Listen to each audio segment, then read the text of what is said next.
और जिसे हम लोग प्रजातंत्र कह देते हैं। वस्तुतः राजा और प्रजा इन दो के संबंध पर वास्तविक भारतीय प्रजातंत्र टिका हुआ है, जहां पर दोनों एक ही प्रकार के धर्म का पालन करते हैं। और राजा और प्रजा के इस धर्म के पालन में आप देखेंगे, आजकल हम लोग राम राज्य की चर्चा करते हैं।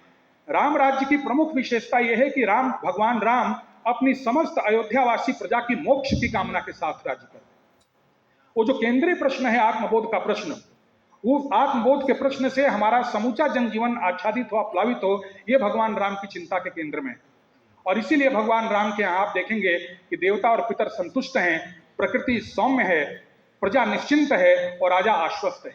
और इसलिए उस समाज में आपको किसी प्रकार का कोई द्वंद्व और कोई टकराहट देखने में नहीं आता। मांगे हिवारी देत जल रामचंद्र के राज, इतनी अनुकूलता अगर हो सकती है तो यह राम राज्य का अर्थ है, ये उसका प्रसंग है।